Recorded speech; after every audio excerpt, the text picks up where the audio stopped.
दिवाली से पहले आसमान में छाई धुंध की चादर, दिल्ली वासी परेशान।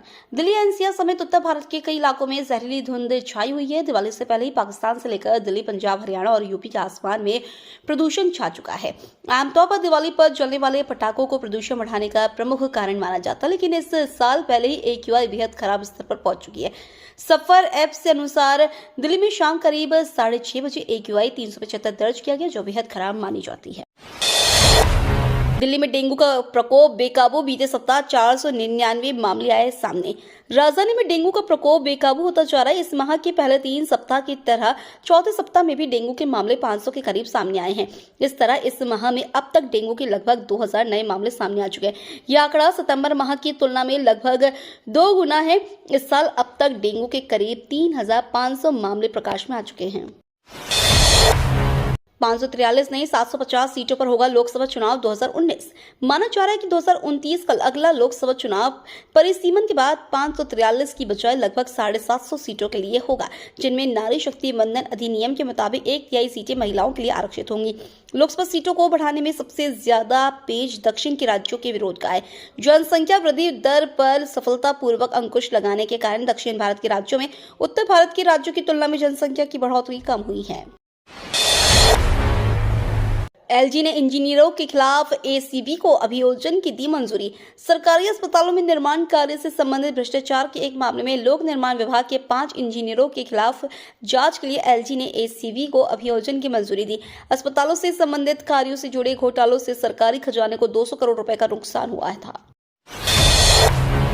1 नवंबर तक दिल्ली के कई हिस्सों में होगी पानी की कमी। DJB ने यमुना को लेकर भी चेताया।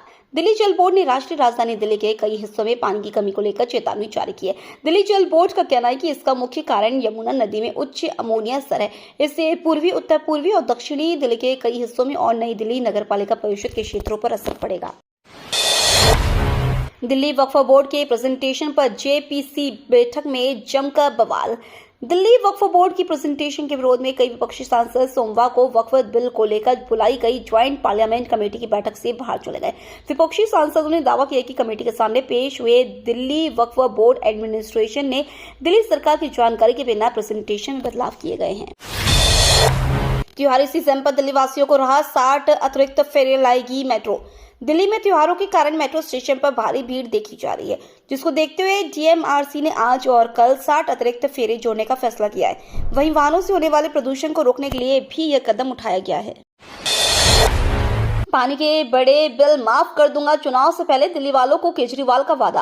अरविंद केजरीवाल ने दिल्ली में 10 साल की सेवा के बाद आप सरकार की उपलब्धियों को साझा करते हुए बीजेपी को वोट न देने की अपील की। उन्होंने पानी के बढ़े हुए बिल माफ करने और मुफ्त बिजली, स्वास्थ्य सेवा, शिक्षा व महिलाओं के लिए बस यात्रा की योजनाओं को जारी रखने का वादा किया है। दिल्ली के सरकारी अस्पतालों में नहीं मिल रहे एंटी रेबीज इंजेक्शन, दर भटक रहे मरीज। दिल्ली के सरकारी अस्पतालों में एंटी रेबीज इंजेक्शन की कमी से मरीज परेशान है। सरकार से सप्लाई बाधित होने के कारण मरीजों को बाहर से इंजेक्शन खरीदने पड़ रहे हैं। GTB और इंदिरा गांधी अस्पतालों में स्थिति गंभीर है, जहां रोजाना सैकड़ों मरीज इलाज के लिए आते हैं।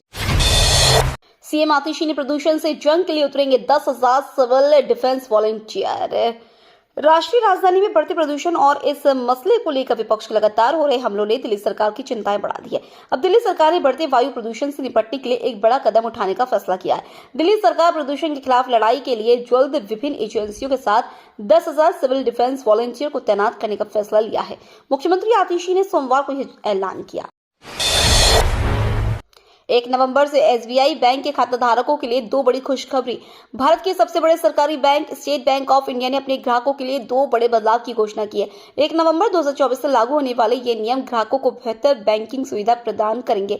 अब SBI के ग्राहकों को अपने बचत खाते में जमा पैसों पर पहले से ज्यादा ब्याज मिलेगा। बैंक ने ब्याज दर को 3.50 से बढ़ाकर 4% कर दिया है। यह बदलाव 1 नवंबर से लागू होगा। इससे ग्राहकों की बचत में बढ़ोतरी होगी और उन्हें अपने पैसों पर बेहतर रिटर्न मिलेगा। पाबंदी के बावजूद दिल्ली में खुलेआम बिक रहे पटाखे। दिल्ली में पटाखे बैन है, लेकिन हाल ही ये है कि राजधानी के बाजारों में भरपूर पटाखे मिल रहे हैं, वो भी खतरनाक पटाखे और धुआं फैलाने वाले। खासकर बच्चों के लिए छोटे पटाखे बाजार में उपलब्ध है और इसकी बिक्री धड़ल्ले से राजधानी में हो रही है। जम्मू कश्मीर में फिर आतंकी हमला, 11 दिन में 4 अटैक। जम्मू कश्मीर में विधानसभा चुनाव खत्म होने के कुछ दिन बाद यहां फिर से शुरू हुए आतंकी हमले रुकने का नाम नहीं ले रहे हैं। 18 अक्टूबर से 28 अक्टूबर 11 दिनों में आतंकियों ने 4 हमलों को अंजाम दे डाला है। 28 अक्टूबर की सुबह आतंकियों की ओर से ताजा हमला पाकिस्तान से लगते बॉर्डर के पास अखनूर सेक्टर में सेना की एक एम्बुलेंस पर किया गया। गनीमत रही कि किसी की जान नहीं गई, अलबत्ता जवाबी कार्रवाई में एक आतंकवादी ढेर हो गया। इसके पास से गोला बारूद भी बरामद किया गया है। आतंकी पन्नू ने फिर दी एयर इंडिया फ्लाइट्स के बॉयकॉट की धमकी। खालिस्तान समर्थक कट्टरपंथी समूह सिख फॉर जस्टिस ने एयर इंडिया के फ्लाइट के बहिष्कार की अपील की है। सिख फॉर जस्टिस ने किस रूट पर एयर इंडिया के फ्लाइट का बहिष्कार करना है, इसको लेकर लिस्ट जारी किया है। गुरपतवंत सिंह पन्नू का वीडियो मैसेज शेयर किया गया है, जिसमें कहा गया है कि भारत सिखों को मारता है, सिख भारत को आर्थिक रूप से मार डालेंगे। अब बड़ोदरा में तैयार होंगे C-295 एयरक्राफ्ट, एयरफोर्स की बढ़ जाएगी ताकत। प्रधानमंत्री नरेंद्र मोदी ने वडोदरा में एक प्लांट का उद्घाटन किया। यह plant Tata advance systems limited का है। यहां भारतीय वायुसेना के लिए C-295 विमान बनाए जाएंगे। स्पेन के प्रधानमंत्री पेड्रो सांचेज भी गुजरात में इस मौके पर मौजूद थे। दोनों नेताओं ने अक्टूबर 2022 में इस फाइनल असेंबली लाइन प्लांट की नींव रखी थी। प्रधानमंत्री कार्यालय के बयान के मुताबिक यह भारत का पहला निजी क्षेत्र का सैन्य विमान निर्माण कारखाना होगा। भारत चीन के बीच LAC पर डिसएंगेजमेंट प्रोसेस 90% पूरा।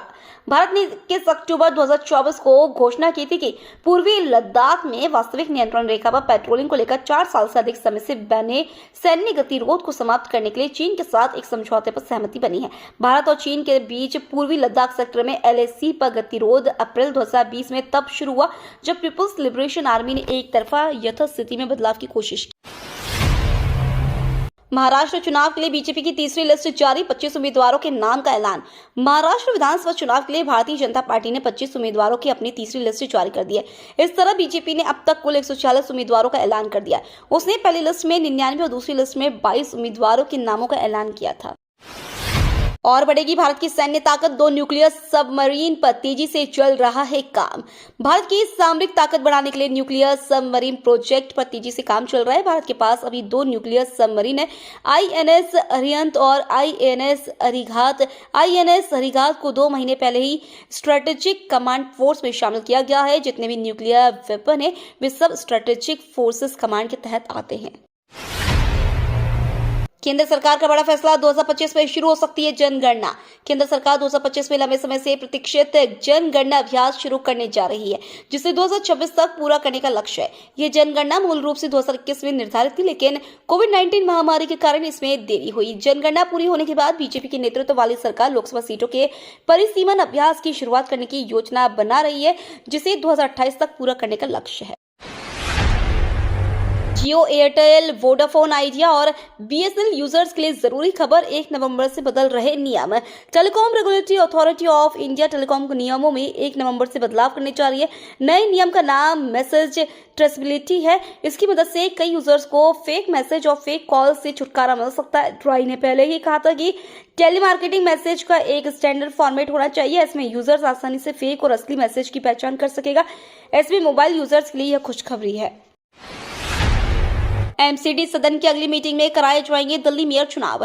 दिल्ली नगर निगम के सदन की बैठक एक बार फिर हंगामे की भेंट चढ़ गई। सदन की बैठक शुरू होते ही भाजपा पार्षदों ने अनुसूचित जाति के मेयर चुनाव के मुद्दे पर सत्ता पक्ष को घेरते हुए सदन में नारेबाजी और हंगामा शुरू कर दिया। विपक्ष के हंगामे के चलते मेयर डॉक्टर शैली ओबरॉय ने सदन की बैठक को अगली तारीख तक के लिए स्थगित कर दिया। साथ ही उन्होंने कहा कि सदन की अगली बैठक में ही मेयर चुनाव कराए जाएंगे। पीएम मोदी ने बताया डिजिटल अरेस्ट स्कैम क्या है, कहा रोको, सोचो और एक्शन लो। आजकल डिजिटल अरेस्ट की काफी चर्चा हो रही है। भारत में डिजिटल अरेस्ट नाम का एक नया स्कैम काफी तेजी से फैल रहा है और काफी लोग इसके शिकार बनते जा रहे हैं। इसके बारे में जागरूकता फैलाने के लिए भारत के प्रधानमंत्री नरेंद्र मोदी ने अपने 115वें मन की बात कार्यक्रम में चर्चा की और लोगों को इस स्कैम की जानकारी दी। लॉरेंस बिश्नोई गैंग ने पूर्णिया सांसद पप्पू यादव को दी धमकी। मीडिया रिपोर्ट से मिली जानकारी के अनुसार पूर्णिया सांसद पप्पू यादव को लॉरेंस बिश्नोई गैंग ने धमकी दी है। बिश्नोई गैंग ने सोमवार सुबह करीब 9:25 पर पप्पू यादव को फोन कॉल कर लफड़े में नहीं पड़ने की बात कहते हुए धमकी दी है। सांसद पप्पू यादव ने इस संबंध में पुलिस से शिकायत करते हुए एक ऑडियो भी शेयर किया है, जिसमें लॉरेंस बिश्नोई गैंग के सदस्य और पप्पू यादव के बीच बातचीत है, जिसके बाद सांसद पप्पू यादव ने केंद्रीय गृह मंत्रालय को चिट्ठी लिखकर अपनी सुरक्षा बढ़ाने की मांग की है। सहारा निवेशकों के लिए बड़ी खबर, सरकार 6% ब्याज के साथ वापस करेगी पैसा। 8 नवंबर का दिन भारत के इतिहास में कई कारणों से महत्वपूर्ण रहा है। इस दिन कई ऐतिहासिक घटनाएं हुई हैं जो देश के लिए बड़े बदलाव लेकर आई है। इस दिन सरकार ने सहारा समूह में फंसे निवेशकों के पैसे वापस करने का आदेश दिया था। ये खबर उन सभी लोगों के लिए बड़ी राहत है जिनका पैसा सहारा में फंसा हुआ था। इस आदेश के अनुसार निवेशकों को उनका मूल निवेश 6% सालाना ब्याज के साथ वापस मिलेगा। यह फैसला सुप्रीम कोर्ट के निर्देश पर लिया गया और इससे लाखों परिवारों को फायदा होने की उम्मीद है। दिल्ली में खुलेआम पटाखों की बिक्री से गोपाल राय नाराज। राजधानी में खुलेआम बिक रहे पटाखों को लेकर मंत्री ने कहा, प्रतिबंध के बावजूद रिपोर्ट बताती है कि दिल्ली के विभिन्न बाजारों में अभी भी पटाखे बेचे जा रहे हैं जिनकी आपूर्ति हरियाणा और उत्तर प्रदेश से शहर में आ रही है। उन्होंने कहा कि ये पटाखे राष्ट्रीय राजधानी को हरियाणा और उत्तर प्रदेश से जोड़ने वाली सीमाओं के माध्यम से दिल्ली में प्रवेश कर रहे हैं। उन्होंने कहा कि दिल्ली पुलिस और अन्य एजेंसियों ने प्रतिबंध को प्रभावी ढंग से लागू नहीं किया। विक्रेता खुलेआम प्रतिबंधों का उल्लंघन कर रहे हैं। ये तो थी आज की बड़ी खबरें। रोजाना ऐसी ही सबसे पहले अपडेट पाने के लिए चैनल को सब्सक्राइब करना बिल्कुल ना भूलें। धन्यवाद।